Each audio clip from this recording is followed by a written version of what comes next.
Hello students, welcome back once again for the online classes of literature. Here I am to explain the next two pages of chapter number 8, The Necklace. पिछले videos में मैंने आपको explain किया था कि Matilda का nature कैसा था, वो किस टाइप की गर्ल है, किस टाइप की लेडी है, ठीक है, और उनका इकोनॉमिक स्टेटस भी बताया था कि वो बहुत ही पुअर हैं, ठीक है। पुअर के साथ साथ उनके पास बहुत ज़्यादा दिखावे के लिए कुछ नहीं है, ठीक है। उसका जो हस्बैंड है वो एक क्लर्क है। इसके बाद मैंने आपको बताया था कि एक दिन क्या होता है कि उसके हस्बैंड को इनविटेशन मिलता है, कहाँ से, जहाँ पर वो काम करता था, जहाँ पर जिस ऑफिस में वो क्लर्क की नौकरी करता था, वहाँ से उसको एक ऑफ़र मिलता, मतलब इनविटेशन मिलता है। और उस इनविटेशन को पा करके वो एक्सपेक्ट कर रहा था कि उसकी वाइफ बहुत खुश होगी, लेकिन ऐसा नहीं होता है क्योंकि उसके वाइफ के पास कुछ पहनने के लिए नहीं था, ठीक है, और मतलब कुछ अच्छा सा पहनने के लिए नहीं था। तो उसने 400 फ्रांसेस उसको दिया था कि ठीक है, जा कर के ले लो, कोई अच्छा सा गाउन ले लो। फिर इसके बाद गाउन को लेने के बाद भी वो डिस्पेयर में थी, वो बहुत ही निराश थी क्योंकि उसके पास कोई ज्वेलरी नहीं थी। तो उसके हस्बैंड ने ये सजेशन दिया कि क्यों नहीं तुम मैडम फॉरेस्टर के पास जाती हो, वहाँ से कुछ गहने उधार ले लो। तो वो जाती है, वहाँ पर बहुत सारे गहने रहते हैं। फॉरेस्टर ने बहुत ही काइंडली उनको सारे गहने दिखाए, लेकिन उसे कोई भी पसंद नहीं आ रहा था। लेकिन लास्ट में जब डायमंड नेकलेस उन्होंने दिखाया तो वो बहुत ही खुश हो गई और उस डायमंड नेकलेस को लेकर के वापस आ जाती है, ठीक है। फिर उसके बाद वो उस बॉल में जाते हैं, उस इनविटेशन में जाते हैं, रात भर वहाँ पे स्पेंड करते हैं और सभी लोगों की जो आइज़ थी वो केवल मैडम लॉइजल पे ही थी क्योंकि वो बहुत ही अट्रैक्टिव थी, बहुत ही ज़्यादा खूबसूरत दिख रही थी, प्रिटी दिख रही थी। तो सभी लोग उनको देख रहे थे, उनसे पूछ रहे थे, उनके बारे में जानना चाहते थे, ये सारी बातें चल रही थी। और मैडम लॉइजल जो मटिल्डा है वो अपने फ्रेंड्स के साथ वहाँ पर जितने भी लोग आए थे उनके साथ खूब इन्जॉय करती है और भोर के समय में वो वहाँ से निकलते हैं, ठीक है। निकलने के बाद रास्ते में कोई भी कैब, मतलब जो ड्राइवर्स थे, जो गाड़ी वाले थे, वो कोई भी रोक नहीं रहते, तो उन्हें पैदल ही चलना पड़ा। लेकिन लास्ट में अब इसके बाद आगे की स्टोरी हम आज यहाँ पर डिस्कस करेंगे, पढ़ेंगे, ठीक है। तो चलिए देखते हैं। So let's start. They went towards the seen in despair, shivering with cold. At last they found on the quay one of those ancient nightcaps which, as though they were ashamed to show their shabbiness during the day, are never seen round Paris until after dark, ठीक है। अब इसके बाद जब वो cab को ढूंढते ढूंढते, मतलब चलते चलते थक गए थे, तो लास्ट में एक कैब वाला रुकता है। वो ऐसा कैब वाला था जिसके सामने वो दिन में कभी अपने शैबिनेस को, शैबिनेस का मतलब यहाँ पर देखिए आपको दिया गया है कि बैनैलिटी, बैनैलिटी का मतलब ये होता है कि वो अपनी पुअर्टी, अपनी गरीबी को दिखाना नहीं चाहते थे, मतलब हम किस टाइप के लोग हैं, ठीक है। तो दोनों लोग नहीं, द लेडी, तो जिसको वो दिन में कभी देखना भी नहीं चाहते थे, उनके सामने अपने आप को लाना नहीं चाहते, तो उस कैब के पास वो जाते हैं और उनके पास उस कैब को अफोर्ड करते हैं। It took them to their dwelling in the rue des martyrs, ठीक है, र्यू डे मार्टियर्स। अब वो जो कैब वाला था, वो जो कैब थी, वो उनको अब उनके घर पर लेकर के आती है। And sadly they mounted the stairs to their flat, और वो दुखी मन से वो क्या होते हैं, ऊपर अपने फ्लैट में जाते हैं। All was ended for her as to him, he reflected that he must be at the ministry at 10 o'clock that morning, ठीक है। अब all was ended for her, इसका मतलब ये है कि वो बहुत ही निराश थी, वो दुखी थी अभी भी। As to him he reflected that he must be at the ministry at 10 o'clock that morning. और जो हस्बैंड था वो इतना, मतलब जल्दी से जल्दी तैयार, मतलब सोना चाहता था ताकि वो नेक्स्ट मॉर्निंग 10 o'clock तक अपने ऑफिस पहुंच जाए। She removed her wraps before the glass so as to see herself once more in all her glory. अब देखिए, जो लेडी थी, मटिल्डा थी, वो एक बार निराश हो गई क्योंकि वो जानती थी कि अब एक बार फिर से सब कुछ ख़त्म हो गया है, ये जो ग्लोरी थी, ये जो प्रिटीनेस थी, अब ये एक बार फिर से ख़त्म हो जाएगी। तो उसने एक बार ग्लास मिरर के सामने अपने आप को फिर से देखा और जितनी भी चीज़ें पहनी हुई थी, जो ज्वेलरीज पहनी थी, सारी चीज़ें वो एक एक करके निकाल रही थी। ठीक है। But suddenly she uttered a cry, लेकिन तभी क्या हुआ कि वो रोने लगी। She no longer had the necklace around her neck, ठीक है।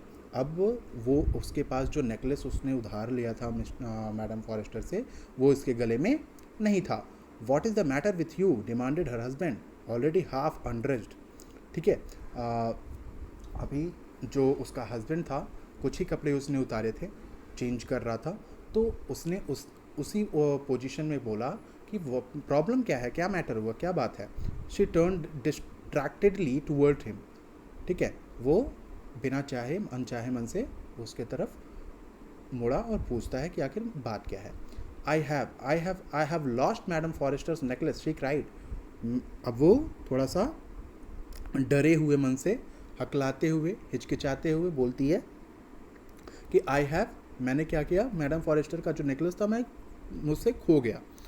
ही स्टूड अप बिविल्डर्ड, अब वो खड़ा हो जाता है, डरा सा, सहमा सा, परेशान सा, वो खड़ा होता है। व्हाट, हाउ, इम्पॉसिबल, ठीक है, क्या बात कर रही हो, ये पॉसिबल नहीं है, ये इम्पॉसिबल है, तुम कैसे खो सकती हो।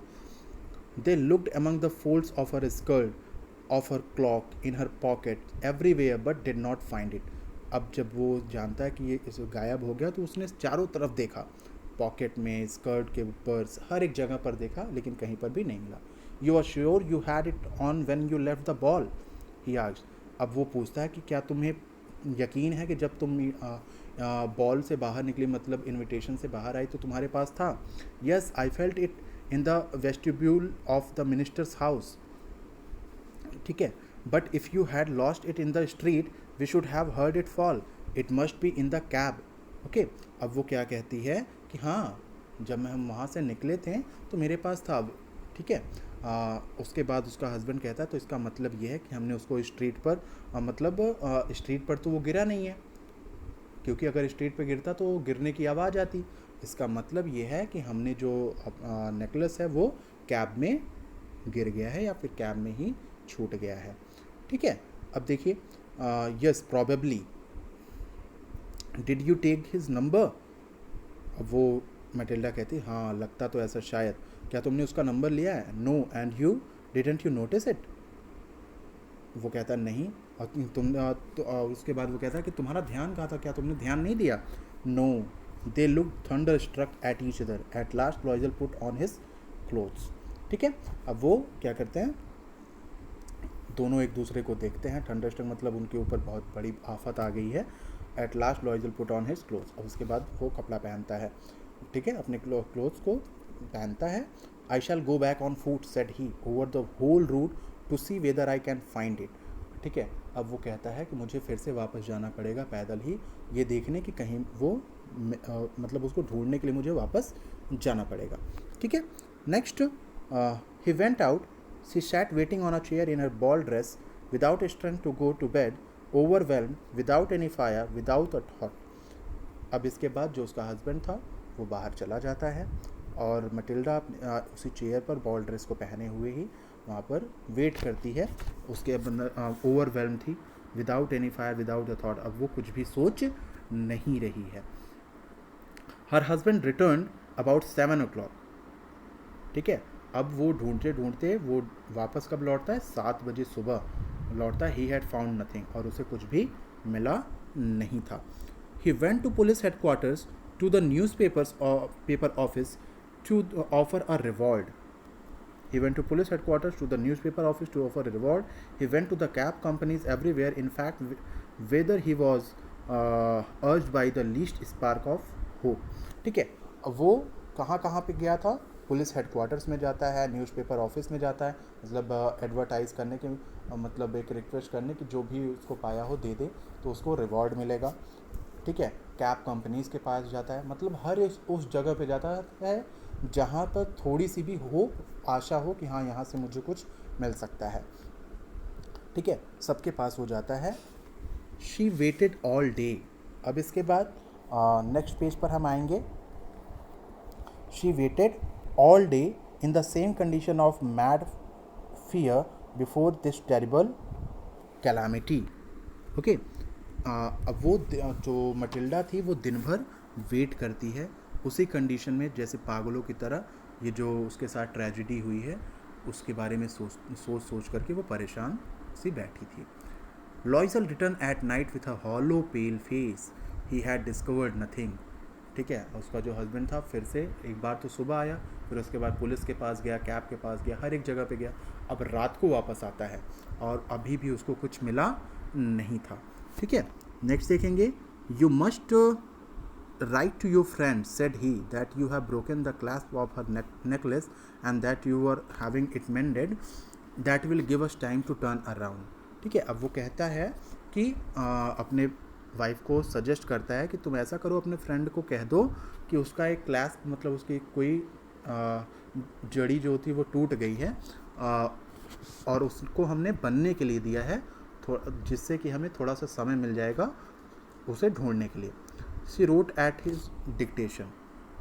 उसने लिखा. ठीक है, उसने वो बात मान गई. At the end of a week they had lost all hope. ठीक है, पहले तो उसने वो बात मान गई कि चलो ठीक है मैं उसको बोल देती हूँ.